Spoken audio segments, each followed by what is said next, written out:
Arliss, we're live.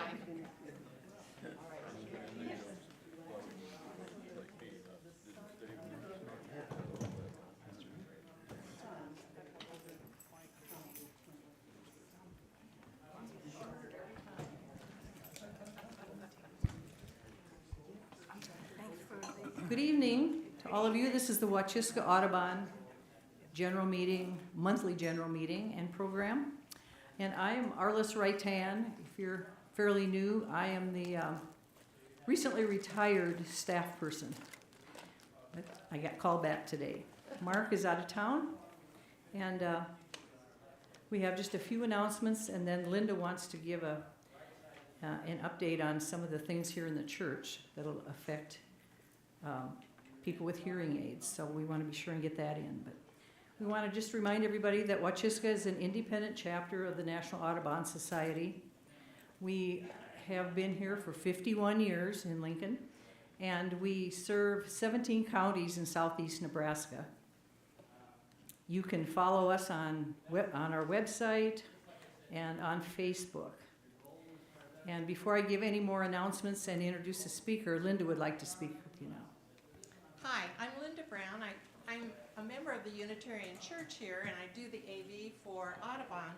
And I want to tell you, we just put in a hearing loop system. So if you have a T-coil in your hearing aid, turn it on, and you might have better hearing. We also have four hearing assist devices. So if you want to come, if you don't have a T-coil, if you want to come and try it out, I'll help you get started with that. So thanks, Arliss. Okay. We have a couple of events coming up this month that we want to remind you of, and they both have flyers out on the table on the sign-in sheet, which incidentally, we want to encourage you to sign the sheet when you come in or when you leave, just so that your name is on there and any changed information for contact.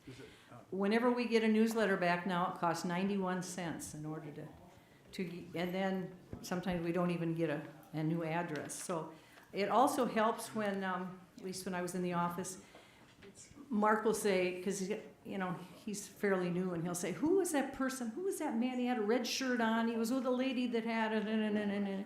So I go get the sign-up sheet, and we sit there, well, not that one. That one didn't have a lady. Oh, yeah, that was so-and-so. And he's able to call them or whatever he's got on his mind. But that sheet is really an integral part of this. So don't think of it as something that you just have to do and you don't do with every other group that you go to, but it really helps Wachiska. Next Saturday, June 21st, we've got the Tour of the Wild Side, which we've had for several years now. It's kind of the updated version of our backyard habitat tours, which we had for over 30 years. These are natural gardens, and we've had real good attendance in the past, and this future one is it's 6 gardens all around Lincoln. It's in the newsletter, it's on the website, and like I said, there's some information out at the front desk. The tours are free, and they go from 10 a.m. to 2 p.m. on Saturday after this one, June 21st. And so that's, yeah, rain or shine is what I understand. Saturday, June 28th, then, a week later, we have the free grassland tour of Klapka and Mendenhall Prairie, just south of Table Rock. Now, it's a ways down to Table Rock. We think it might be 70 miles down there. But when you get down there, this is something that I'm not going to be able to attend, but this I would really like to have seen, because this is I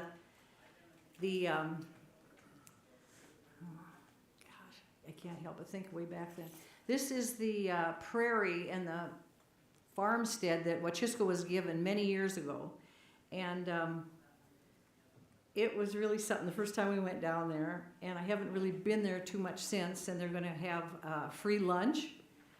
and tours featuring wildflowers, birds, and grazing improvement projects. If you knew Arnold Mendenhall, who passed away in the last year and a half, this is Arnold's thing. He took this over, and he was down there just about every day or 3 times a week or something.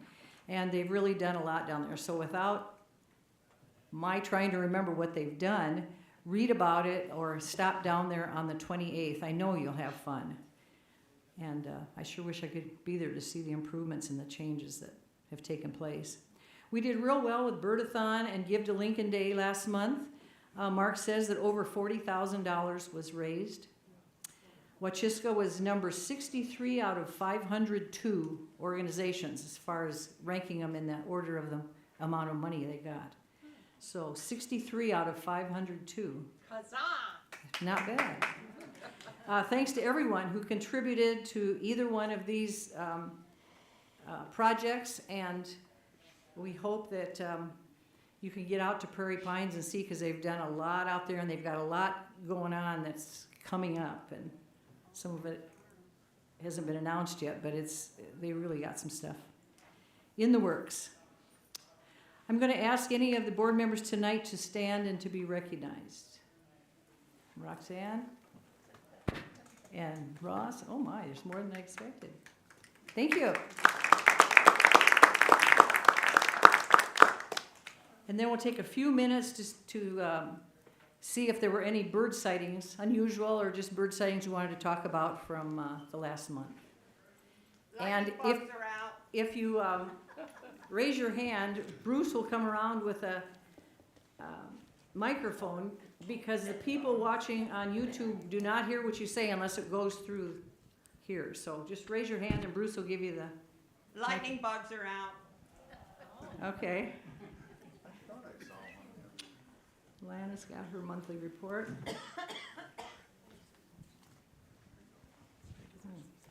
Anybody else? The last time I was at Klafka, I saw a scissor-tailed flycatcher. I can't guarantee they'll be there the 28th, but there's a good chance. Wow. Anybody else? No birds? Here's Carol's got one. I was out at 9 Mile. Just a minute, just a minute. Was that exciting? So I was out at 9 Mile Prairie last Sunday, nice cool day out there, and hiking the prairie. After I checked the bluebird boxes, I counted 25 white prairie larkspur in bloom. Different Wow. areas on the prairie, and I've been going out there for, I don't know, 30 years or so, and I've never seen that many blooming before. They always bloom early June. So I was happy to see those. Are they all kind of in one area, general they're- area? In the southern central part of it, near the electric lines that go through, the transmission lines, sort of in that general flat area. Okay. Anybody else? Birds, etc. Roxanne?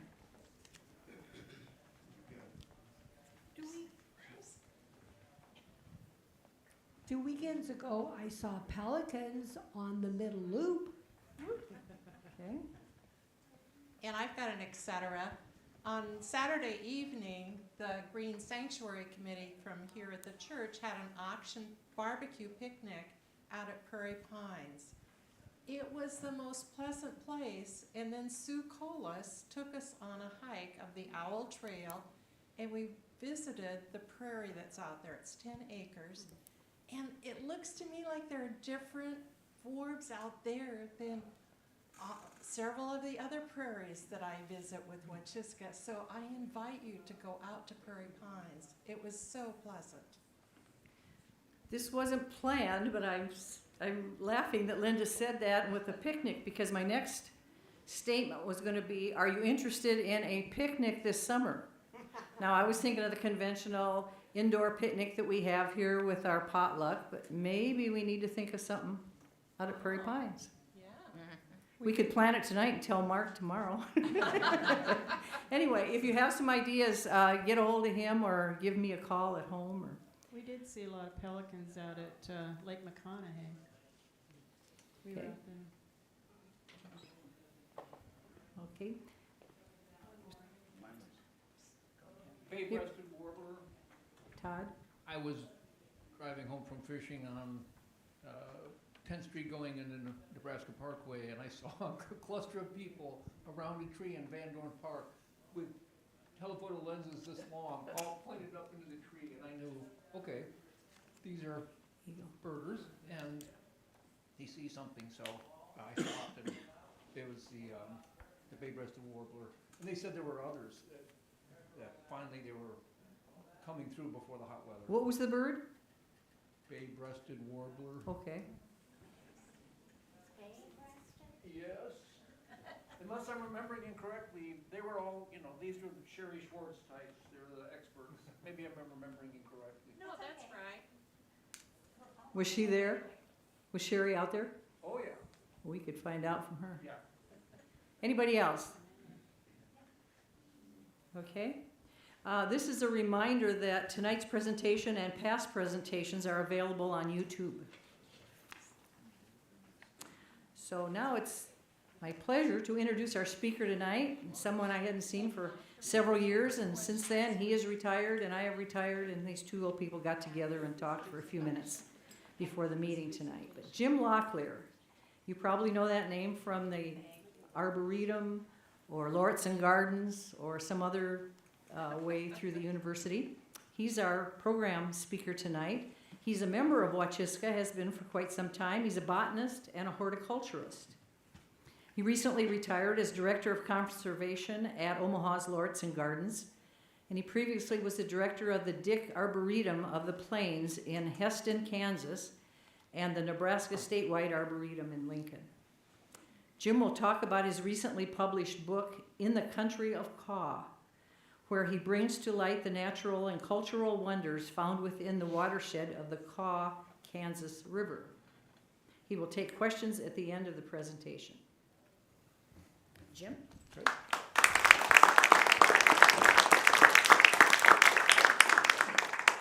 I think we can darken the room. Oh, If thank you're all you, right. Jim. I Thanks, appreciate Arliss. I that. appreciate it. Appreciate the opportunity to be here with you this evening. See a lot of familiar faces, including my daughter, who lowers the age demographic here considerably by just being here with us. And so thank you for coming out on a hot night. So going to be talking about the country of the Kaw, the watershed of the Kaw or Kansas River, and appreciate the opportunity to visit with you this evening about a part of Nebraska, a part of the Great Plains that maybe you're not as familiar with. And so one of my goals tonight is to just make you more familiar with it and maybe stir a little bit of affection for the region. Oops, I need to back up just a second. So before I launch into this, I need to acknowledge 3 employers over the past 3 decades or more that have allowed me to travel through this part of the country. The Dick Arboretum of the Plains, which is located in Heston, Kansas, south central part of the state, not too far from Wichita. The Nebraska Statewide Arboretum, based here at the University of Nebraska, which works all over the state to help communities do landscaping projects. And Lauritsen Gardens in Omaha, where I just retired after 14 years working in the conservation program. So these 3 fine institutions that are dedicated to connecting people with plant life gave me the opportunity to do some of the travel and see some of the things that eventually coalesced into this book. And the project itself was, there really wasn't a timeline to it. Some of the essays that I started writing out, I was looking back through my files, were started in the 90s. And so I've been thinking about this for a long time, and things I'd seen and things I'd experienced and things I'd read. And I thought, well, how do I tie this together? And then it dawned on me that most of these things happen within the watershed of this river. And so that became kind of the thread to pull these stories together. So I do want to acknowledge these employers, and let me get a shameless plug just out of the way right now. I did not bring books with me to sell, but Francine Finch has it here, and I think they bought in a truckload because of this talk tonight. So maybe not a truckload, but they've got a few copies, and it's at other bookstores as well. All right, so let's get our bearings here. This is the watershed of the Missouri River, the 3rd longest river on the planet, and what's been called the master stream of the Great Plains. So as you look there, you can see the watershed stretches all the way into Canada, down into Kansas, and you can see some of the major tributaries that feed the Missouri itself. Our subject tonight is the Kaw, or the Kansas River, which you can see is the last tributary, major tributary to enter the Missouri as it makes this monumental swing from south to east at Kansas City. So you can see just the general area where the Kansas, or the Kaw, or the Kansas River watershed occurs. One of the significant things to notice from this picture, this map, is that all the other major tributaries, the Yellowstone and the Platte and the Milk of the Missouri River, arise in the Rocky Mountains. The Kaw is the only one to arise strictly on the plains. And it's the last stream off the plains as Big Muddy makes that sweep there at Kansas City. So this is the watershed, the overall watershed of the Kaw. You can see it encompasses parts of Nebraska, Kansas, and Colorado. The Kaw itself, the main stem of the Kaw, is only 173 water miles from Junction City, Kansas to Kansas City, between those two red asterisks. But it's comprised of the tributaries of the Republican and the Smoky Hill rivers, which arise on the high plains, and they come together in the appropriately named Junction City, Kansas, not too far from Manhattan, where Kansas State University is. So you can see some of the major rivers. The most far-flung, most westernmost tributary of the Kaw is the Arickaree River out in eastern Colorado. So as you're aware, watershed's an area of land where all the flowing water converges on a single point. In this case, it converges on Kansas City. The watershed's about 61,000 square miles. For comparison, I think the watershed of the Platte, which includes north and south, is about 90-some thousand square miles. So not quite as big as that.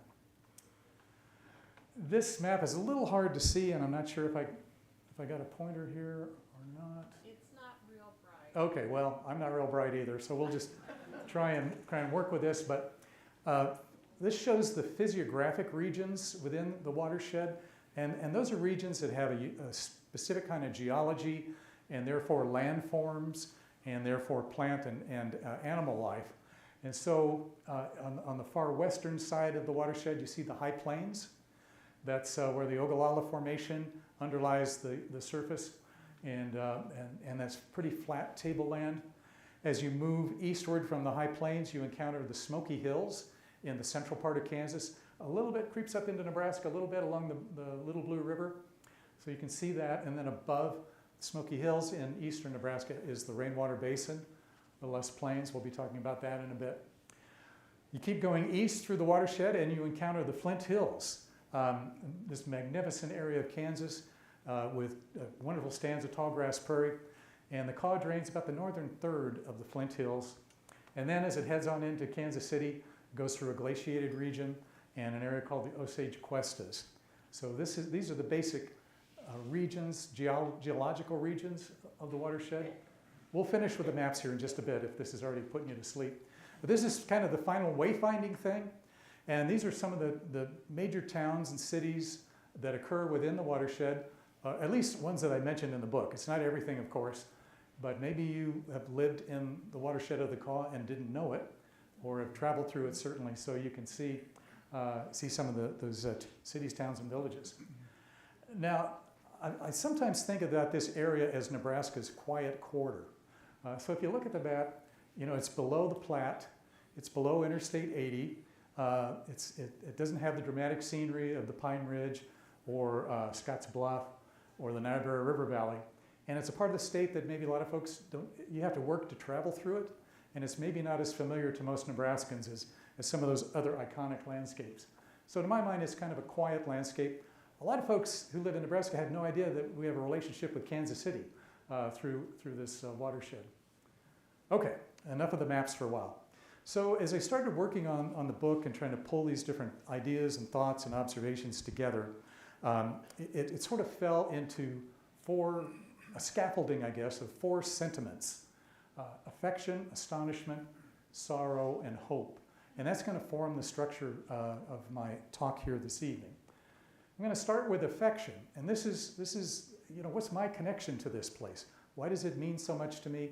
Why have I invested time and energy and time away from home to learn more about this and ultimately to write a book about it? So I'd like to give you a little bit of background as to my relationship with this part of the world.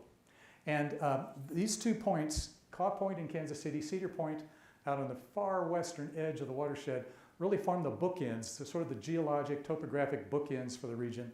But they also form bookends in terms of my experience with the region. So we're going to look first at Caw Point. So I love this, a beautiful image. Maybe you don't know that there's a Kansas City, Kansas and a Kansas City, Missouri. That's news to a lot of people. But we're standing at the junction of the Caw with the Missouri, and you can see that beautiful seam right down the middle of the image. We're standing on the Kansas side of Kansas City at a place called Caw Point, where Lewis and Clark actually stopped on their way up the Missouri. And we're looking across to the Missouri side, where the downtown skyline of Kansas City is very evident there. So I love this picture. It's a beautiful, it just captures this very important place beautifully. Another reason I love this picture is because it captures the image of this iconic skyscraper in Kansas City. And that's the Power and Light building. It's kind of unmistakable. And this means a lot to me because I grew up in Kansas City and my dad worked in that building in the 60s. Ed and Mary Ann Locklear moved their boys, Jim and Jeff, to Kansas City in 1962. And my dad had an office somewhere, we don't know for sure, the 20-something floor of the Power and Light building. So for me, that is that's sort of a footprint for me in terms of my relationship with the region. I love this picture. That's my brother there. I'm not sure why he got to wear the bow tie, but he did, and he's adorable, you have to admit it. But just to show you that there's no hard feelings, my little brother Jeff turned 70 this year.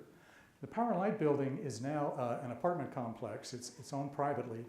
But as a birthday surprise, I secured permission to visit the building and to get up onto the 31st floor or the observation deck of the building. So we got to go back and think about our dad, his time there, and just enjoy that. So we're standing on, see where that arrow points. Magnificent views of Kansas City, magnificent views of the Caw River as it comes and joins the Missouri River. So that was just a real treat. So this building means a lot to me, visually and emotionally. Well, now we're going to head out all the way to the other side, to the west, and talk about Cedar Point. Cedar Point is the highest point within the watershed of the Caw River.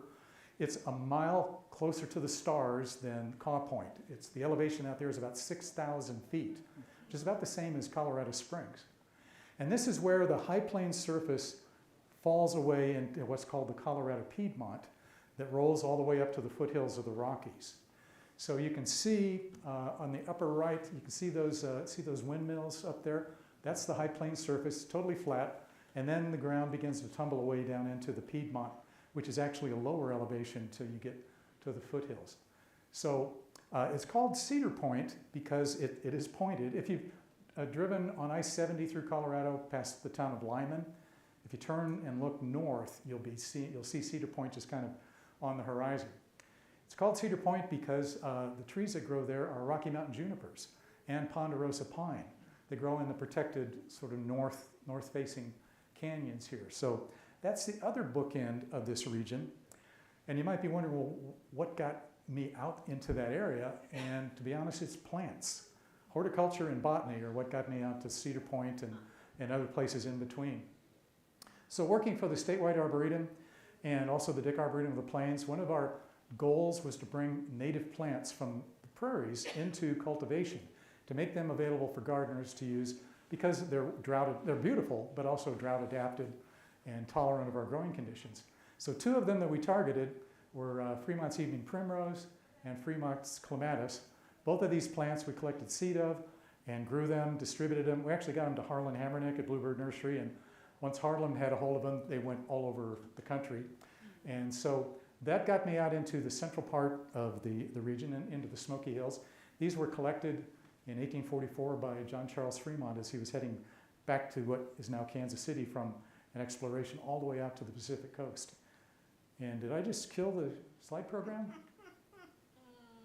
Oh, okay, we're still here. All right. So that was horticulture. Also have been involved in botanical research, in particular studying plants that are in danger of becoming extinct in the wild and trying to understand, well, first of all, to see if they're still there. So I had historical location information. I'd go out and try and find them and then understand why they're disappearing and what their conservation issues are. So here's examples of two plants, dwarf milkweed, a little plant that grows in the shortgrass prairie of the high plains, and that got me out in that area. And then sand sage prairie clover, another rare plant that occurs in sand sage prairie, also out in the western part. So it was botany and horticulture that got me out to the west. But also, it was not all just business. And this is a picture of our kids. Kendra is the tallest there in the 1990s, standing on one of the highest places in the Kansas Flint Hills and just enjoying the landscape and the scenery and soaking it up. And yes, those are Little House on the Prairie dresses that my wife Lynn, Kendra's mom, sewed. And so the girls got to wear them. I'm not sure why our son Greg was just in sportswear. But anyway, so the region has meant a lot to me professionally, but also just personally in terms of family, from a kid all the way through adulthood. So those are kind of my bonds of affection with the region, some of the experiences that gave me an interest with this area. Next, we're going to move into the astonishment phase. And as I, again, started thinking about the book and learning more and thinking about things I'd seen, there really is a lot of astonishing stuff within the country of the Kaw. For instance, did you know that some of the world's largest things occur within the watershed? So in Hebron, Nebraska, we have the world's largest covered porch swing. In Wilson, Kansas, the world's largest check egg. There's got to be some Czech people in here, right? What is the significance of the check egg? I don't know. Nobody's been able to tell me, but Wilson, Kansas has the biggest one. Probably the most widely known is the world's largest ball of twine in Cawker City, Kansas, in the Smoky Hills. And there's a competition. There's apparently a pretty big one in Minnesota, too, so they're always adding string to the ball, and I don't know who judges this. The last one is the world's largest prairie dog in Oakley, Kansas. When I was a kid, growing up in Kansas City, we'd go to Colorado on vacation. We'd drive across I-70, and mile after mile, there was these signs, these highway signs said, "See the world's largest prairie dog, Oakley, Kansas." Has anybody ever experienced that? Well, my dad being who he was, we never stopped, and we just go right past it. Well, I found out in later years that it's fiberglass, and not only is it fiberglass, but it's behind a shield, so you can't see it for the interstate. You have to pay to get off and go look at this cheesy prairie dog. So anyway, there's some examples of some of the world's largest things. If you're really into the world's largest things, visit the town of Lucas, Kansas in the Smoky Hills. This is a town that for some reason has attracted unique grassroots artists or outlaw artists, I think they call them. And so if you go there, you will find the world's largest souvenir travel plate. But my favorite is this museum, which has the world's largest collection of the world's smallest versions of the world's largest things. So a little tongue-in-cheek, but these are some of these are the ways communities kind of get people off the highway. We're all familiar with this guy, right? Archie in front of the State Museum. And there is my granddaughter, Kendra's daughter, who's now 7, standing beneath Archie to give a little bit of size contrast there. Archie is the mascot of the State Museum, and he's based on this skeleton, which is in the museum, fossil. Let's see if I get this right. It's the largest mammoth fossil skeleton on display in the world. I think that's it. So it may not be the biggest mammoth that's ever been found, but it's the largest one on display in the world. So yay, there's another one. And Archie was found in the Les Canyons region south of North Platte. This is a little bit different, but we're still talking about the world's largest. This is a picture taken on Max Peterson's Meadowlark Hill Lilac Farm near Grant, kind of south of Ogallala, between Ogallala and Grant. And at one time, and maybe still so, this is one of the largest lilac collections in the world. Max is a wheat farmer. He has 1,000 acres of wheat, and within that 1,000 acres, he has 4 acres that he's dedicated to collecting lilacs. And he has over 800 cultivars of lilacs on display here. Max was a good friend of Lorene Wishart, who was here in Lincoln, who sounds like she was a kind of a crazy lilac person as well. So I was visiting there, this was I think in '98 with my son Greg, who was 11 at the time. And I asked Max, what is your favorite lilac? And he didn't hesitate. He took us over to this one called The Beauty of Moscow. It was his favorite one. And this was actually a lilac that was bred by a Russian lilac breeder Leonid Kolesnikov. And in 1951, this lilac won the Stalin Prize in Russia and the Soviet Union, a prize that's normally given to architects and physicists and poets and such. So it's a very famous lilac around the world, flourishing out there on Max's farm. Okay, now we're going to jump from biggest to smallest. Did you know that the game of six-man football was developed, invented, and first played in the country of the Kaw? It was developed in the town of Hebron, Nebraska during the Depression when the towns were depopulating. There weren't enough boys in town to play standard 11-man football. So a teacher at Hebron developed rules for playing six-man ball. And so each team has 6 instead of 11. And the first game was played, he was in Chester. The first game, I believe, was played in Hebron. So we go from the world's biggest to the world's smallest version of football. So those are some cultural things. One of the aspects of the cultural landscape that I really fell in love with in the region as I began to think about this more is the proliferation of wonderful native stone architecture. And you find this throughout. You don't think of the Great Plains as having a lot of stone, but particularly in Kansas, there is. And it's used wonderfully in these courthouses, civic buildings, religious buildings. We're going to look at just a few examples. But by and large, these are all from very locally quarried limestone that are used. Here's a couple of courthouses in the Flint Hills. And you find almost every courthouse in the Flint Hills is of native stone. In the Smoky Hills, fence post limestone is this sort of butterscotch colored limestone. It's used extensively. Aren't these beautiful structures? All built from very locally quarried limestone. Even on the high plains where the Ogallala Formation is not the greatest building stone, they've built a lot of civic buildings. Here's a couple of city halls and a township hall that were built of locally quarried stone. And interestingly, these were all built in 1936. 1936, the height of the Great Depression, and these were all built with assistance from a federal program called the Works Progress Administration. And so they would fund, the federal government would fund projects particularly in small towns to keep the local guys busy and to pay them a living wage. And so the availability of local stone that could be quarried cheaply and then built by the local guys results in some wonderful, wonderful architecture, not grandiose, but I think in some ways even more heroic. You see the same sort of thing in churches within the region. So in Kansas City, Kansas, in the Rosedale neighborhood, you have this beautiful Catholic church, Holy Name Catholic Church, built of local Argentine limestone.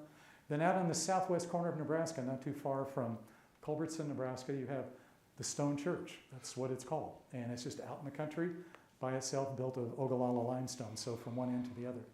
If this intrigues you and you love architecture and native stone, I encourage you to take a trip to Hays, Kansas, in the west central part of the state, because around Hays there are all these little villages that were settled by Germans from Russia in the late 1800s. And once they got a foothold and could make some donations of time and labor and money, they built these magnificent cathedrals in these little towns. Some of these towns don't even show up on the census. Tiny little towns, but cathedrals, chapels as beautiful as you would see in Europe, and all again built of native stone.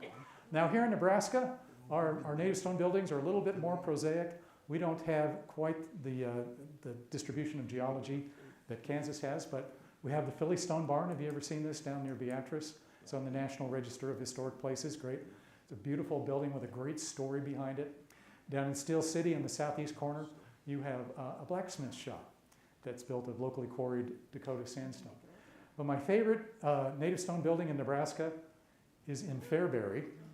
And this is the Boy Scout cabin in McNish Park in Fairbury, Nebraska.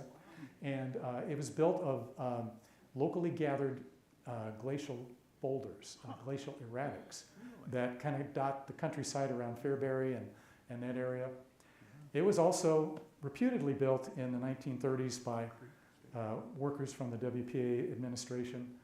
To me, it looks like the elves snuck in the middle of the night and put this thing up. But anyway, that's another thing that I found really intriguing about this part of the world is just the native stone landscape and its incorporation into architecture.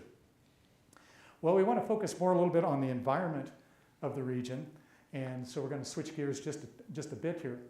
One of the things that distinguishes the Kaw is that you can't be much more in the middle of the United States than the watershed of the Kaw, really in the middle of North America.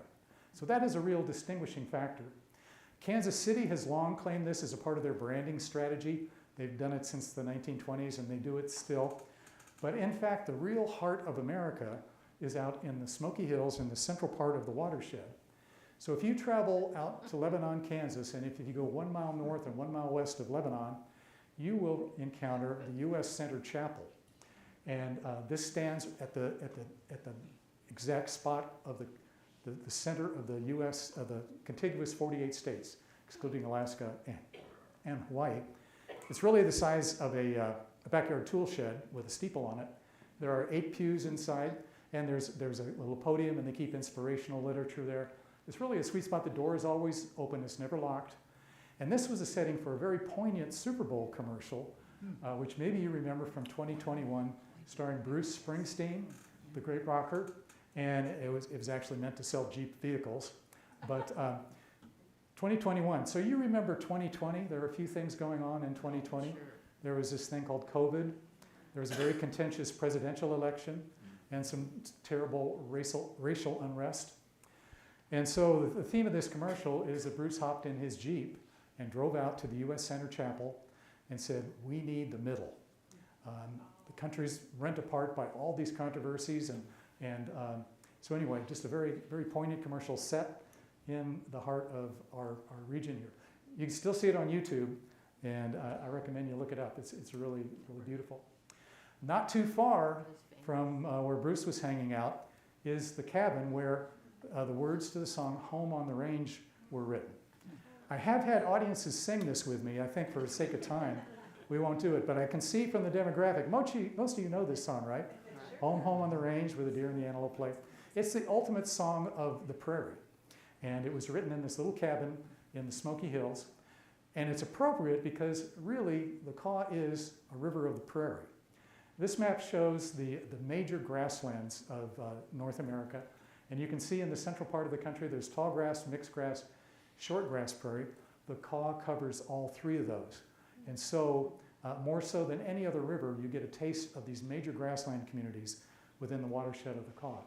So we're going to start out on the high plains. We're going to look at short grass prairie.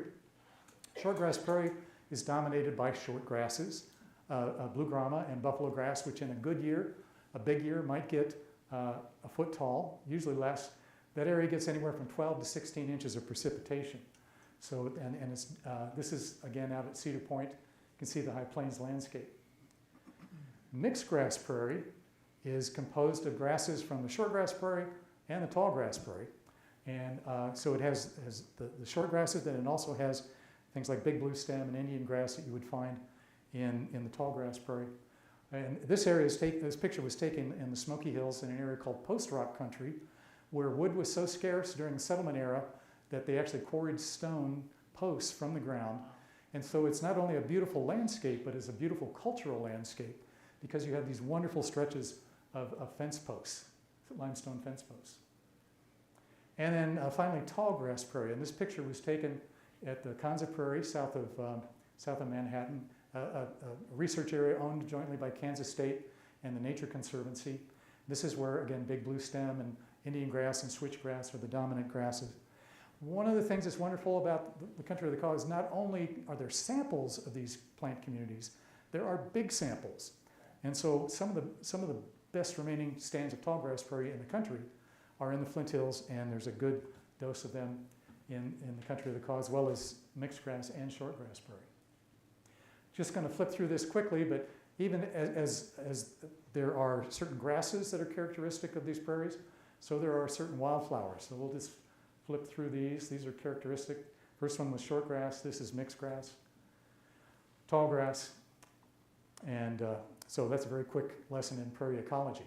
Well, as you can imagine, in a region where all these different grassland types are available for enjoyment and study, this area has been a hotspot for grassland studies over the years, grassland ecology studies.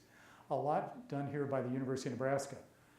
So here, the guys in black and white They were all associated at one time with the University of Nebraska. John Weaver, famous grassland ecologist, pioneering grassland ecologist, worked primarily in the tallgrass prairies.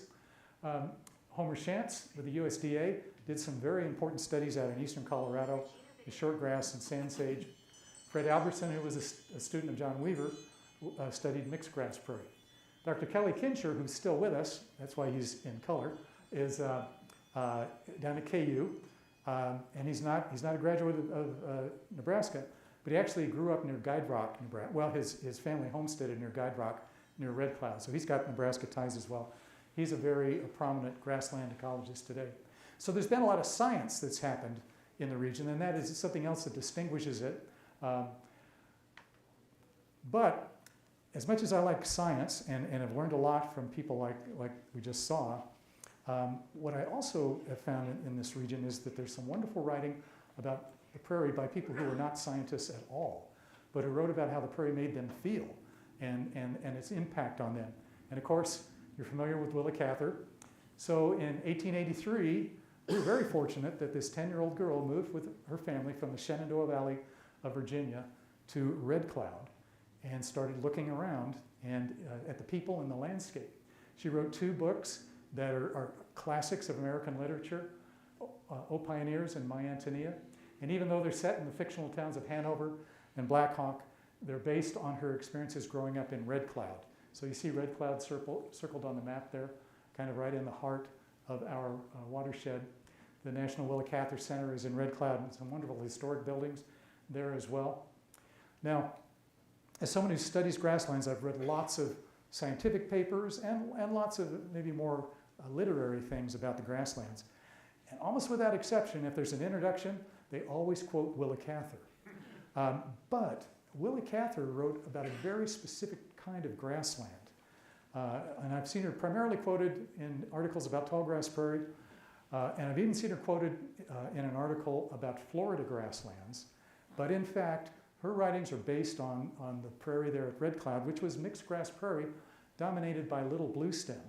So here's a couple excerpts from My Antonia, and I think you can get the flavor of this. She never mentions the grass by name, but we can certainly envision it.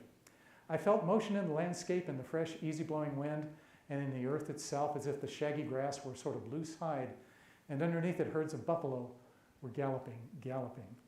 The tallgrass prairie, big bluestem, is tall and it kind of sways in a breeze like that, sort of like a horse galloping or a stallion striding. Little bluestem is smaller, it's clump forming, and it just sort of, as she says, how does she say? Like a loose hide, just sort of like buffalo running across the prairie, galloping. Also characteristic of little bluestem is it has this beautiful color in the fall. It turns a rusty red, sometimes a copper red. One of her quotes, all those fall afternoons were the same, but I never got used to them. As far as the eye could see, the miles of copper red grasses were drenched in sunlight that was fiercer than at any time of day. The whole prairie was like a bush that burned with fire and was not consumed. If you're fortunate enough to go out in the mixed grass prairie in late summer, September, even in August, you'll see the prairie on fire like Willa experienced. So we're very fortunate to have her writings. So I make the bold proclamation in the book that the Kaw is truly America's prairie river for all of these reasons and more. This is a beautiful painting by Lisa Grossman, an artist based out of Lawrence. But the Kaw is not without its forests and woodlands. This is Baldwin Woods Preserve, which is south of Lawrence, not too far from Kansas City. And if you've walked around in the Ozarks or anywhere in eastern Missouri, Kentucky, you'll find a lot of the same trees occurring here that occur in those areas. But as you move west into the watershed, further west into the watershed, the diversity begins to drop out. So for instance, in these woodlands near Kansas City, there are 12 different species of oaks. But if you head out further west along the Kaw and then eventually on the Republican or the Smoky Hill, only one will be left, and that is bur oak, the beloved oak tree of the Great Plains. And this is a bur oak growing in a savanna form on a ranch in the Smoky Hills, Paradise Creek, Kansas. This man, Tom Maupin, I stopped to collect acorns off this tree, and I think I spent another 2 hours there. He was so excited to talk about his beloved oak trees And that was just a great experience. In Nebraska, we have this mysterious little place called Burr Oak Canyon. I don't know if any of you have ever been able to go there. It's on private land, but it's tucked into that red county there. That's Hitchcock County. And it's this isolated stand of about 200 to 300 bur oaks that are down in this canyon below the high plains surface. Nobody knows why they're there, how they got there. You can see the arrow, that point, that's kind of the general end of bur oak distribution in Nebraska. So it's just this disjunct, mysterious, wonderful little oak place. And it's a place of kind of homage and migration by people who really love oaks. The only tree that occurs throughout the watershed of the Kaw is the cottonwood tree, very familiar to us, of course, here in Nebraska. So here you see it framing Kaw Point, the confluence of the Kaw with the Missouri. And you also see a stand of it along the Rickery River, again, the westernmost tributary, several hundred miles out from Kansas City. Well, as you can imagine, and now we're getting into some bird stuff here, but a river and a watershed that encompasses so many different kinds of plant communities, this gradient of plant communities, actually hosts a lot of wildlife. And in particular birds. There are about 400 species of birds that can be found from Kansas City out to Cedar Point. And Merrill Gilfillan is a writer, used to be based in Boulder, Colorado. He wrote a wonderful book called Magpie Rising about his travels through the Great Plains. He also wrote this book called Chokecherry Places. He was a poet and an essayist, but he also was a birder. And he made this statement, which kind of struck me. He said, "I'm happiest in places, I should probably say habitats, where both eastern and western kingbirds are present." And certainly the country of the Kaw is a place where you can experience that. This is just a tiny, tiny sampling of the diversity. Somebody mentioned bay-breasted warblers. We would find those in the Kansas City area. They're spring migrants like we have passed through here. This is the palm warbler, a bird that winters in the Caribbean or Central America and migrates through here in the spring, through our woodlands in the spring, and then raises its young up in Canada, of all places. So there's an eastern bird. Lark bunting, which is actually the state bird of Colorado, is a bird of the high plains. And it's a bird that comes in the spring out on the high plains. And it's a true skylark. It has this wonderful aerial display. The males do as they're appealing to the ladies. And so that is a bird of the high plains shortgrass prairie. In the lower left corner, I'm sure a lot of you recognize the Harris sparrows. We have them here in Lincoln. That's a bird that spends the summers up in Canada and then spends the winters with us, believe it or not. The North America's largest sparrow, very beautiful bird. The other one, the ferruginous hawk, there are a number of raptors, hawks, eagles, falcons, owls that are native to our region. The ferruginous hawk is unique because it's actually North America's largest hawk species. And it only occurs, or primarily occurs, in the Great Plains, so it's considered an endemic to the Great Plains. And if you really wanted to find a ferruginous hawk, one of the best places to go would be these badlands carved into the Smoky Hill chalk out near Oakley, Kansas. This is a state park recently opened called Little Jerusalem Badlands. Ferruginous hawks love this area. Historically, there were very large numbers out here. Their numbers have declined, sadly. But they like remoteness. They don't like people around. They build their nests on these very steep cliffs and the edges of these badlands. And they love prairie dogs. And there's a lot of prairie dogs in the area there. So perfect habitat for ferruginous hawks. But in my mind, the most unique and special and glorious bird place in all of the watershed is the Rainwater Basin. And if you're not familiar with that, you can see in the map of Nebraska, it shows occurs primarily in the south central part of the state. It encompasses mainly the headwaters of the Blue River, the Big Blue River, and the Little Blue River, south of the interstate, south of the Platte. 6,200 square miles. And this is what this landscape looks like from the air. So it's primarily an agricultural landscape. In fact, this is some of the best corn country in the Cornhusker state. But in the spring, there are wetlands scattered throughout this region. And if we've had good spring rains or late winter snowmelt, these wetlands temporarily hold water. And they're extremely important for migrating shorebirds. Now, we're familiar with sandhill cranes, which come up here and hang out on the Platte for a few weeks, and a world-class wildlife spectacle. This is a much more quiet migration, but no less spectacular. So Joel Jorgensen with the Nebraska Game and Parks Commission has done studies in the rainwater basin and estimates there's about 40 different species of shorebirds, birds that live primarily on the coast, that pass through the rainwater basin each spring. And of course, they have to pass back through in the fall. But their most spectacular coloration is in the spring.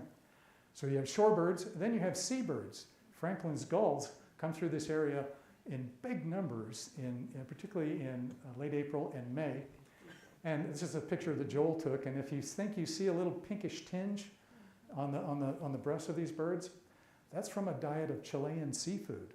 So these birds spend the winter on the Pacific coast of Chile, and then they migrate through here in the spring, and they've sometimes been called Franklin's rosy gull because they come in with that beautiful little rosy pink color in the spring, but that's just signifies how great distances these birds travel.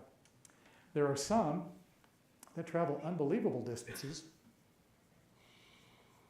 So this is the buff-breasted sandpiper, which, as you can see with the blue, winters in Argentina in the Pampas grassland region, and then it breeds up there where the orange is in the high Arctic, on these crazy, up above the Arctic Circle. And that's remarkable enough, but actually about 90% of the world's population of buff-breasted sandpipers spend a little bit of time with us here in Nebraska. You can see where that red asterisk is. That's the rainwater basin. And so the rainwater basin provides critical stopover habitat for these birds that have these unbelievable migration stories about them. And so that's one. I'll show you one other one, which to my mind is even more remarkable. This is a bird called the Hudsonian godwit, which is one of my favorite bird names. I love to say it. But this is a bird you can see migrates all the way from the very southern tip of South America up to Hudson's Bay or up into Alaska. And so that's remarkable enough. That makes it one of the most extreme migrants of any animal on the face of the earth. But what's really remarkable is that an ornithologist who's now at the University of South Carolina put some radio trackers on some of these Hudsonian godwits as they left South America. And he discovered that some of these birds travel 6,000 miles nonstop. So that's 7 days of flying without any rest, without any food, or without any water. That is unbelievable. And yet you can drive out into the rainwater basin in spring and see these guys just out there sucking down bugs and stuff. So anyway, these stories, as well as other stories, led to the designation of the rainwater basin as a landscape of hemispheric importance by the Western Hemisphere Shorebird Reserve Network. So this mundane, understated agricultural landscape is globally significant. In fact, I think it's probably the most important in terms of global conservation of any landscape in Nebraska. So there's that. Well, you can't talk about wildlife. Oh gosh, I gotta race a little bit here. Can't talk about wildlife without talking about bison. And I contend, based on some reading I did and some studies, that the country of the Kaw was, at least for a time, the greatest bison country in all of bison country. And I base that on kind of two main premises. One is that the accounts of Euro-American explorers, travelers, folks who are out on the plains, who talk about the landscape in the upper Smoky Hill and the Republican River area just being blackened with bison in the 1800s. And that led Richard Irving Dodge, who wrote this book, Hunting Grounds of the Great West, to refer to what he called the Republican herd, or the Republican country, which is the land between the Platte and the Arkansas, which would be the upper reaches of the Kaw, was the chosen home of the buffalo. Amari Sandoz, our great Nebraska writer, said the Republican herd was the greatest of all the buffalo herds. So from Canada down into Texas, there were massive amounts, particularly in the mid-1800s, out in the upper reaches of the Kaw.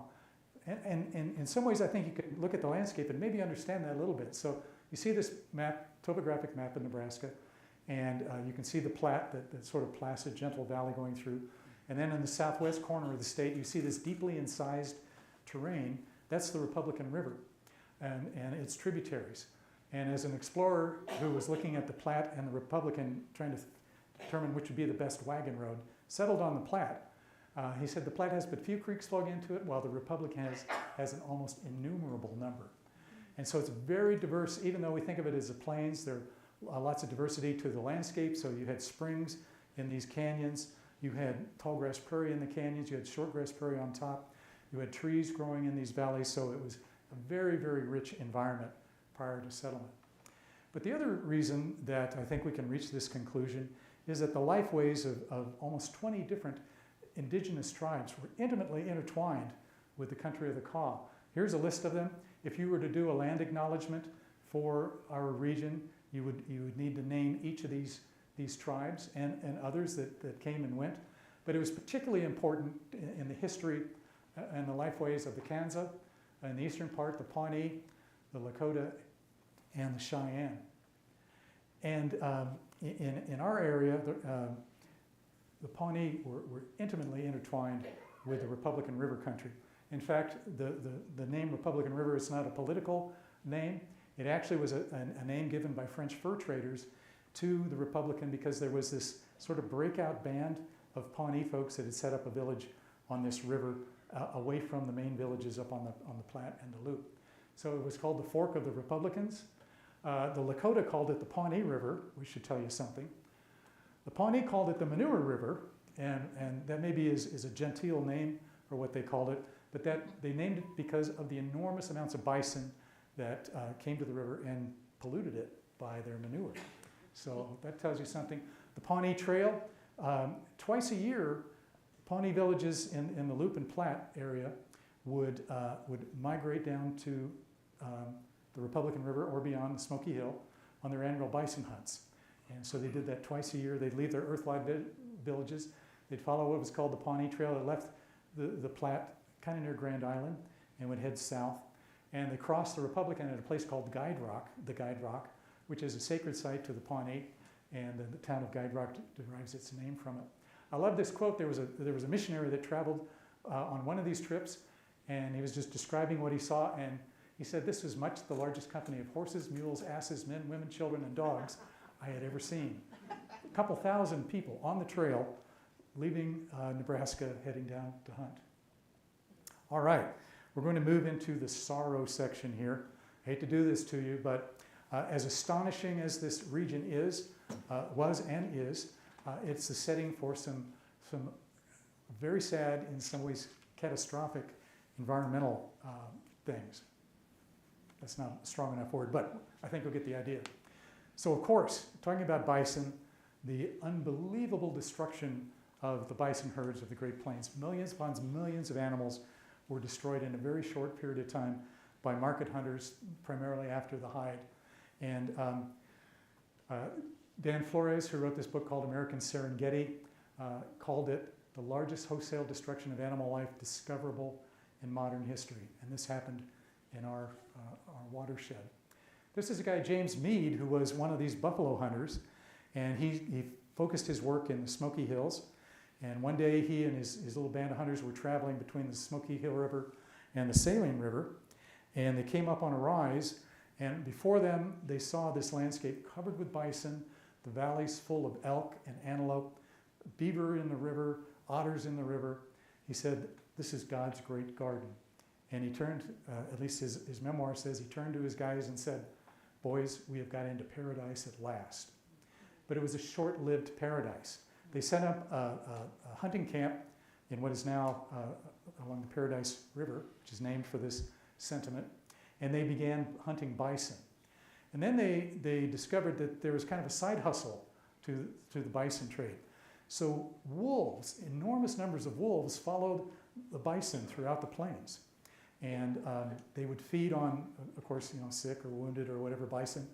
But they loved it. They loved the hunters because they were killing these bison. They'd skin them and leave the carcasses all over the plains. So the wolves would come in and start eating the bison carcasses.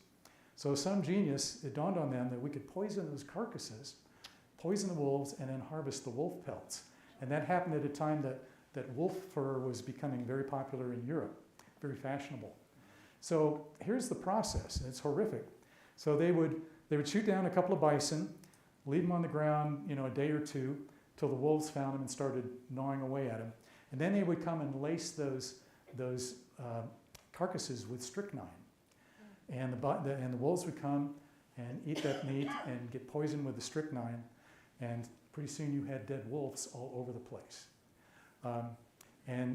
Mead said in another paper, he said he estimated he and his boys took out about 5,000 wolves in their time, just a short span of time.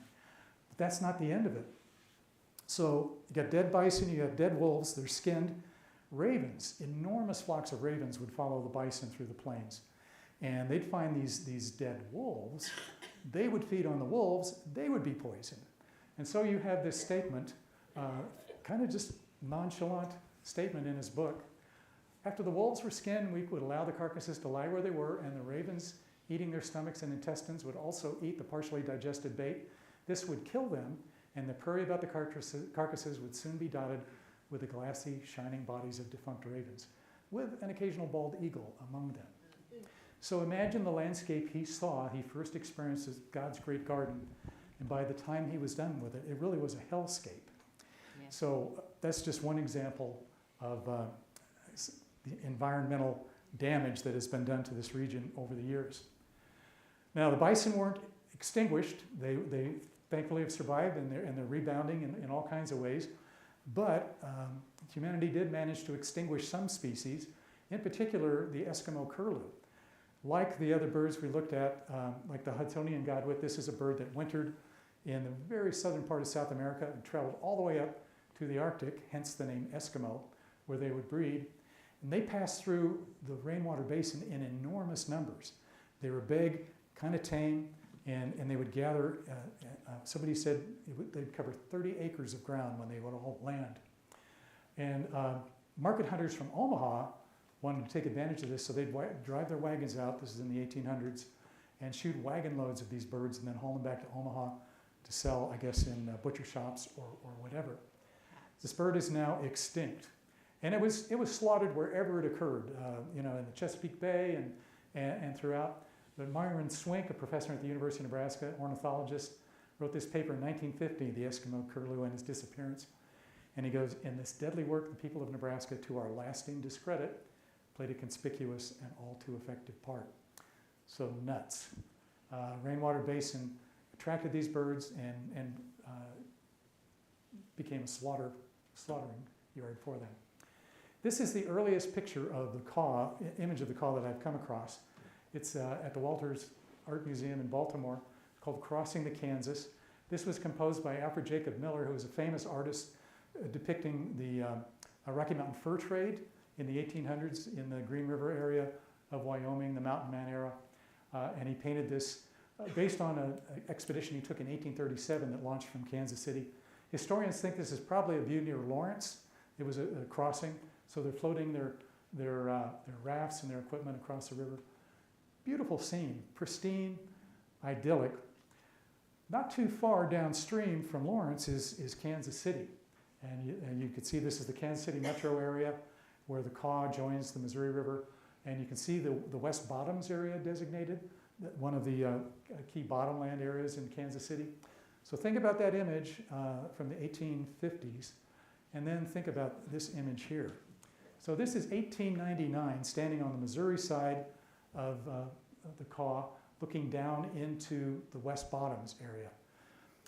And this extremely industrialized area, it first started with stockyards, development of stockyards, and then the meatpacking industry, and then the railroads moved in kind of simultaneously, and then some other steel factories and all kinds of other industrial areas began to develop because it was the industrial part of Kansas City. It was really the economic engine of Kansas City. But you can see the caw just on the far right, bending the corner there a little bit. So it really was an environmental wasteland. The packing plants would chunk byproducts into the river. The stockyards had manure dumps. I don't know, a cow produces like 60 pounds of manure a day, so thousands upon thousands of cows pooping. That all ended up in the river. Raw sewage, residential sewage from the Kansas and the Missouri sides of the watershed were pouring into here. I can't imagine there was anything alive except the most horrible kinds of bacteria. So in a very short period of time, beautiful bottomland was converted into this industrial wasteland. And I love this. This is a very interesting sort of sidebar. Are you familiar with Thomas Hart Benton, one of America's greatest artists, famous muralist? Lived for a long time in Kansas City, born in Missouri. And he did a painting that touches on this experience a little bit. So at the Missouri State Capitol in Jefferson City, there is this thing called the Social History of Missouri. And it wraps around this room. It's 40 feet in length. And it was painted by Benton in 1935 and 1936. He was commissioned to do this. And it's very controversial because it wasn't really a Chamber of Commerce sort of images that he was portraying. He portrayed some of the good, the bad, and the ugly throughout Missouri. And so in the portion devoted to Kansas City, you can see inside that circle by the door, that is formed the cover for this book about the Pendergast era in Kansas City. And I'm sorry, I can't point to this, but it's a jarring image. So on the left, you have a black stockyard worker about to bring the hammer down on the head of this cow. You can see the blood spatter, and the carcass is hanging up. So you've got the stockyards and the slaughterhouses and all of that going on. And then on the right, you have what looks like a businessman's luncheon. And the guy in the chair with his back to us is Tom Pendergast, this infamous political boss in Kansas City who kind of ran the place particularly during the Prohibition era. And so you have that, but off in the right, just a little right center, you see the dancing girls? So that's a little bit of a jab at Pendergast's vice operations, which he located in the West Bottoms, because the landscape was already corrupt in a lot of ways, and the police didn't want to go in there, so he had gambling operations. You could buy alcohol down there, prostitution, all the sorts of things you associated with vice flourished in the West Bottoms. And so the point I'm trying to make here is that environmental degradation often leads to social and societal degradation, and there's an environmental justice factor at work here. Okay, oh gosh, more sad stuff. The Dust Bowl, you're familiar with that. Everybody reads about this in school. There's the book, The Worst Hard Time by Timothy Egan that came out, bestseller that tells experiences about surviving the Dust Bowl years. And Ken Burns' Dust Bowl, it was on PBS not too long ago. So this is an environmental catastrophe that happened during the 1930s that is stamped on the American psyche. And in Egan's book, one of the persons he profiles is Don Hartwell. He and his wife Vera had a farm near Red Cloud, the town of Innervale, Nebraska, and they tried to ride out the Dust Bowl there. They were unsuccessful. But anyway, just a very poignant time. And you see the map of the Dust Bowl, and you see the hot spot. That's where we think of the sort of the epicenter of the Dust Bowl, but you can see that it extended all the way up into Nebraska. In fact, here's an image of a dust storm ascending on the town of Napanee, Nebraska, which is not too far from the Harlan County Reservoir in the 1930s. So Nebraska was not without impact from this. Now, this was a time of extreme drought, an extended period of drought. It was coupled by a global financial crisis, so it was really both an environmental and an economic catastrophe. But the drought that hit during the 1930s that caused the Dust Bowl was not the worst drought that this region has experienced historically or even since. There have been droughts of more intensity, of longer duration, but what made this drought into the Dust Bowl was the plowing up of the prairie. So in the 1920s, late 1920s, a couple of things happened. Coming out of World War I, the worldwide demand for wheat was high, so there were great prices on wheat. And the invention of gasoline-powered tractors and combines combined to encourage people that were called suitcase farmers to plow up massive amounts of prairie. So here you have a guy, Simon Fishman, who was in western Kansas, and he's riding very proudly on this tractor that's plowing up. You can see the shortgrass prairie on the left and the soon-to-be wheat field on the right. I did some research on this guy, and I found this obituary in the New York Times, 1956, after he died. He broke out nearly 500,000 acres of virgin soil in his career. And he was very proud of it. His family was very proud of it. But what climatologists think, and what their studies show, is that, yes, this was a bad drought, but it was exacerbated by the removal of the vegetation cover throughout the shortgrass prairie, which tempered temperature swings and amplified the problems with the drought. And then you had all the dust that was brought up into it. So in some ways, a fairly run-of-the-mill drought that was made worse by human activities. Okay, this is the last of the sad things here. This is more contemporary. This is the Ogallala Aquifer, the High Plains Aquifer. And you can see its footprint, the gray area. And this water, the groundwater in the Ogallala Aquifer, is fossil water. It accumulated off of the Rockies millions of years ago. And so there's lots and lots of it there, but there's very little recharge. So when you remove the water from the aquifer, it's gone for the most part. So you can see in the sandhills, we have very little loss of the aquifer. In fact, in some cases, we're gaining. But throughout most of the rest of the plains, particularly in the watershed of the Smoky Hill River, you see that the water level has dropped considerably. So this has profound effects and future effects on the economies of these areas, but it also has had an effect on the grassland itself. So now, through irrigation, you can grow corn and soybeans on land that in the past could only support shortgrass prairie. So that led to massive plow-ups of grassland. So you see this map by the World Wildlife Fund. The green areas, the dark green areas, show where there's still good intact grassland. In fact, the Nebraska Sandhills is one of the best, largest, most intact grasslands on the face of the earth. So we can be thankful for that. You can also see the Flint Hills, kind of in the east central part of Kansas, but then a lot of yellow where the prairie has been plowed up. So the advent of irrigation agriculture has led to even further reduction of the native prairie throughout our region and the Great Plains. That, of course, has all kinds of economic impacts, but it's also had an impact on these tiny little fish that inhabit these high plain streams where there's only enough precipitation, there's not enough precipitation to keep these streams running year-round. But they ran in the past from groundwater that seeped in from the Ogallala Formation and helped sustain them. So the reduction of the groundwater decoupled these streams from groundwater, and so we've lost these marvelous populations of these little minnows that inhabit these streams. Okay, enough sad stuff. We're going to wrap up here with some reasons that I find for hope in looking at the country of the Kaw. Wallace Stegner, a very famous writer, American writer, taught at Stanford University and wrote a lot about the development of the American West, particularly the settlement era. And his last book, When the Bluebird Sings to the Lemonade Springs, he has some essays about the Great Plains in here in the West. And in his looking back, I mean, his folks homesteaded. He knew this experience from the ground up, not just as an academic. But he looked at the folks who settled in this area, and he has basically two categories for them. They're either boomers or stickers. Boomers are those who pillage and run, and so he compared them to grave robbers who might visit the tomb of a pharaoh and desecrate it and just take off and run. In contrast with that, the stickers, those who settle and love the life they have made in the place that they have made it.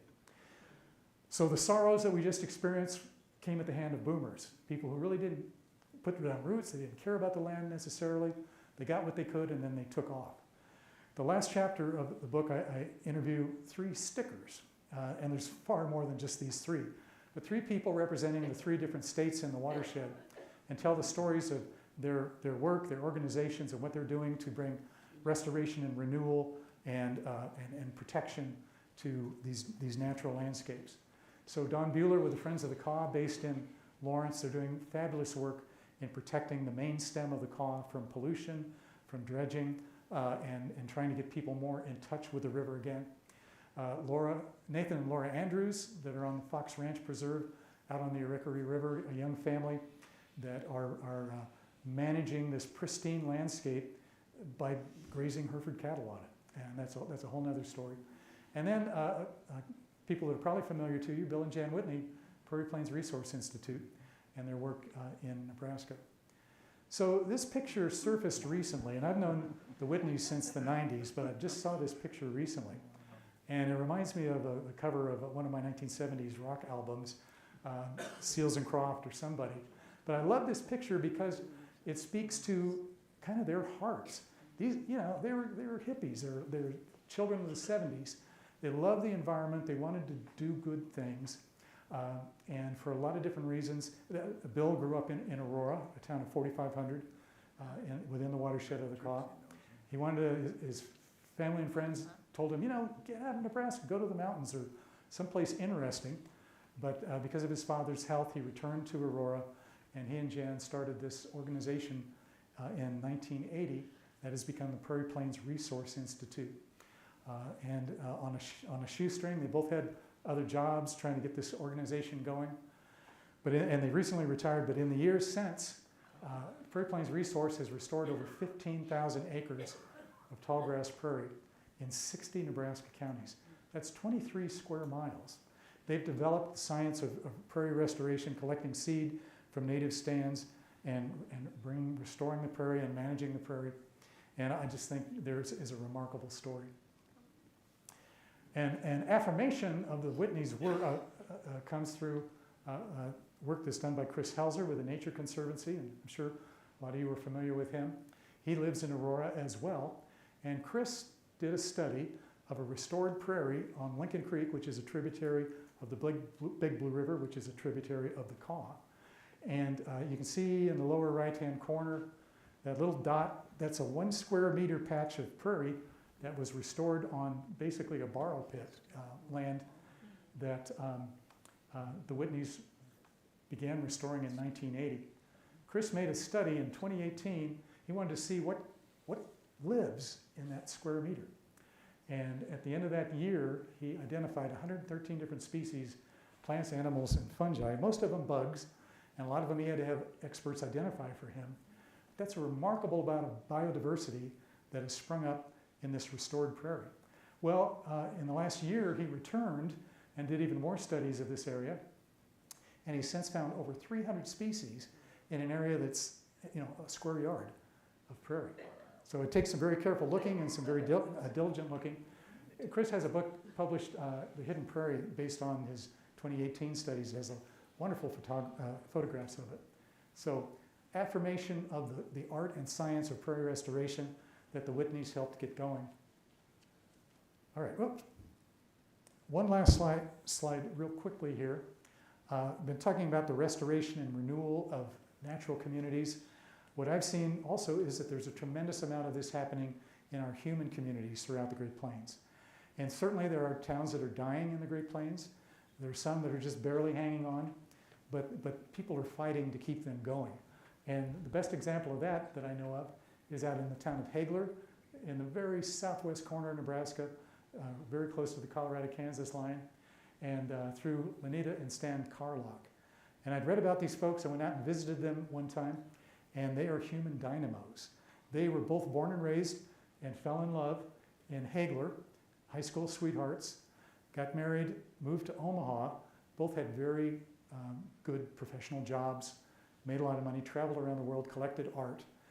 Later in life, as their parents began to age and needed help, they moved back to Hagler.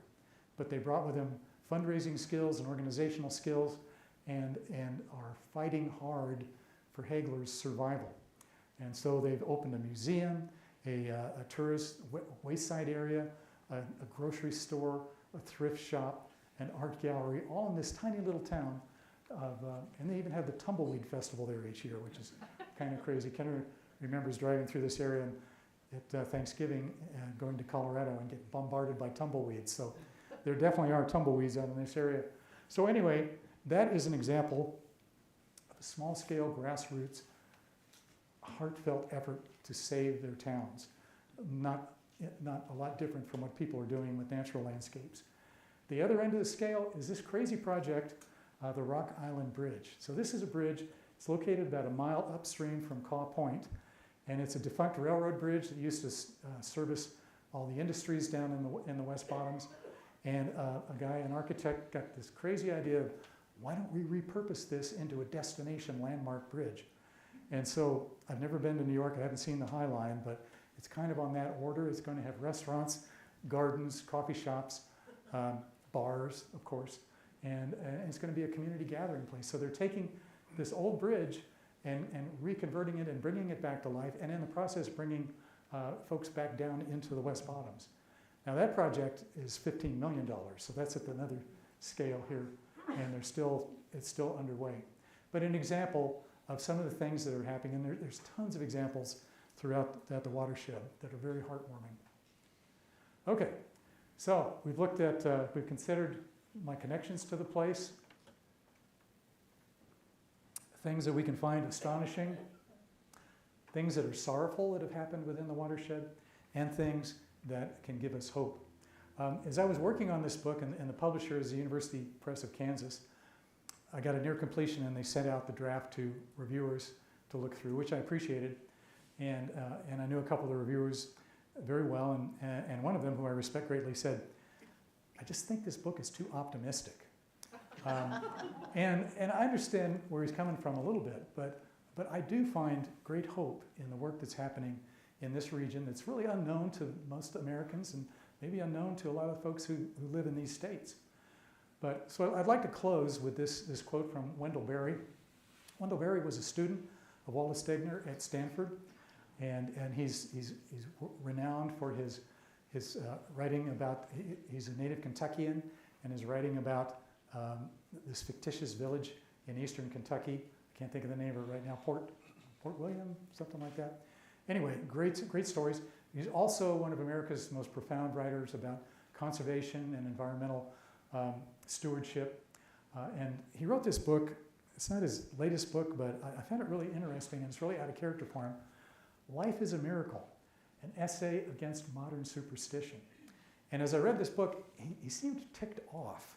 And he was ticked off particularly at E.O. Wilson. And we're familiar with E.O. Wilson, the great biologist, the father of biodiversity, and all those kinds of things. But he felt like E.O. Wilson and folks like him limited themselves by this strictly materialist evolutionary view of how the world works.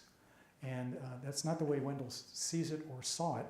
So he wrote this book kind of pushing back against that worldview.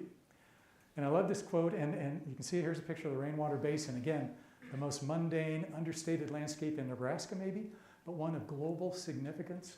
And there's places like this all over the world, of course. We just need to look at them and become familiar with them. But I love this quote. He says, "I see that the life of this place," and he's meaning his Kentucky farm, "is always emerging beyond expectation or prediction or typicality, that it is unique, given to the world minute by minute, only once, never to be repeated. And then it's when I see that this life is a miracle, absolutely worth having, absolutely worth saving."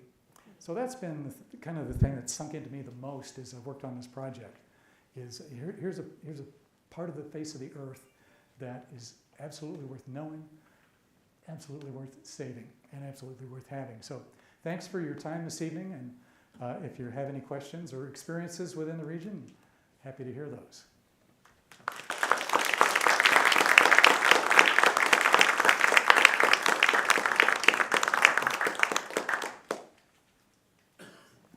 Yes, I'll repeat it if you want to. Is the Call River really blue? That beautiful picture you showed in the very beginning, I was like... No, the Kaw River is not really blue. That's a good question. It's pretty muddy. In fact, Lewis and Clark commented when they were coming up the Missouri about this yellow river that came into the Missouri, which was the Kaw. So it had a heavy natural load of silt and sediment coming off the plains. So it's never been blue, as far as we know. Other questions? I was going to ask you if you had been to Nicodemus, the all-black pioneer town 90 miles south of McCook. Yes, I have. Still going. There's a cause for hope. Right, yeah, Nicodemus was settled by exodusters, black folks who came out of the South in Reconstruction, and free land or cheap land. So they settled out in this really rough area in terms of making a go of it. And there's still folks that live there. It's a National Historic Site, so there's some wonderful things to see and learn there. But there were a lot of exoduster migrations into our region. There's a big one in the Kansas City area too, along the bottoms of the Missouri River. So there's that layer of history as well. Yes, Roxanne? You showed that picture of that rock island. You're being paused, Roxanne. With the restoration of that Rock Island Bridge, are they going to take that wasteland of industry? Are they looking at doing any restoration work around the river and bringing the river back to a more natural state in that area? Well, that's a good question.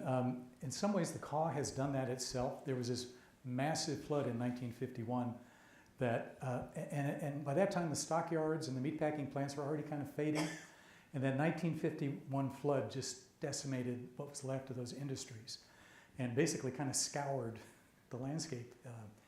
A little bit of a silver lining to it, sadly, but it forced a lot of the folks who lived there, particularly the Latino population, to move out of that area, out of residences. So it's kind of sitting there waiting to be developed. There's sort of gentrification that's happening in that area, as you can imagine. There are old creepy warehouses that have been reconverted into bars and tattoo parlors and restaurants and things like that. So it's got that sort of gritty vibe to it. And so it's beginning to recover a little bit that way. But it's not, that work so far really isn't, affecting some of the racial and ethnic minorities that historically lived in that area. So there's a little bit of movement, but not nearly enough, of course.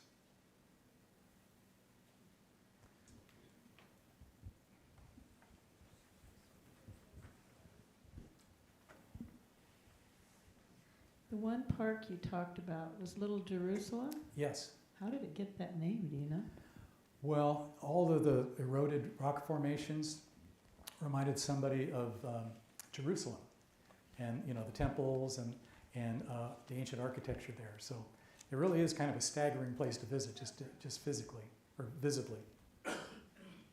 Yeah, Tim. I have a question. You think there's any public policies that should be expanded, let's say government policies or other, to improve the wildlife capacity, social, economic, and other ways? Sure. Yeah. Well, Don Bueller, who's with the Friends of the Kaw, is chair of the Kansas Water Board, and she's pushing very hard for limits on water extraction from the Ogallala Aquifer. Right now, it's just sort of like the attitude is, well, when it's gone, we'll find something else to do. And so she's working very hard with the Kansas legislature to enact laws that will slow down the extraction of water from that aquifer. So that's, for the High Plains region, that's crucially important. Her organization is also involved in trying to reduce the amount of sand that's removed from the main stem of the Kaw. There's a tremendous, that sand is perfect for making concrete or cement or whatever. And so there's been a great sand extraction industry, kind of like we have on the Platte, but it changes the river channels and affects wildlife. And so they're working to not only stop that, but then also working with the sand extractors to find places outside the river channel where they can get the sand so they can sustain their businesses. So there's things like that involve working with legislatures, working with laws, but also working with industry too.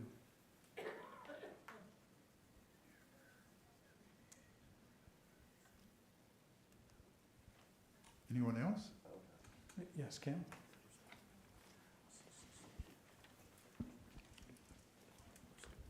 Since this is probably the last question, do you want to sing Home on the Range?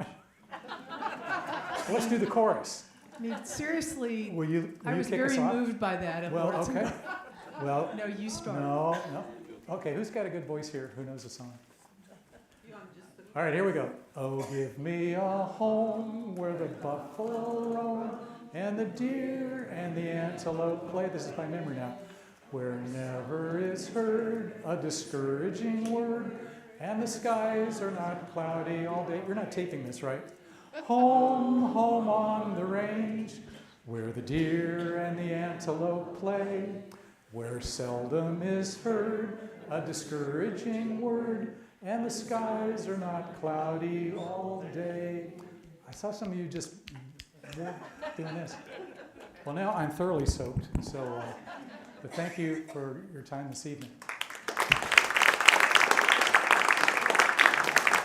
I just want to add a thank you to Jim. I'm usually kind of hard to please, and this has got to be one of the highlighted programs we've had, I'd say in the last 50 years, but certainly the last 30 years. This was a surprise. I'm surprised to see 48 people, and I imagine there's a couple additional since I counted them. But for a summer program, this is bigger than usual, but this program was just outstanding. I'm sorry that Mark missed it, but we'll make him watch. 21 views online. Okay, good. And a lot of those are 2 and 3 people watching. So Linda says there's 21 views that we had. I'm sure that they'll hear from Stu tomorrow, who keeps track of all that stuff and sends it to the office. But I don't care what anybody said. This was just fabulous. You should be on ETV with this program. It was just great. I want to remind you once more to sign that sheet, because you now should realize that it's more important than you probably thought to sign that sheet. We do keep track of numbers. We've done it for many, many years. We need it for our annual report to National Audubon. And I will quit right here, but I could just go on and on and on. I mean, maybe it's sitting in the front row that I don't usually sit in the front row, and I need to do that. But anyway, I'm so glad that you came tonight, that everybody came to hear Jim, and stop and see him or stop and get his book if you have more interest. Thank you. Cookies?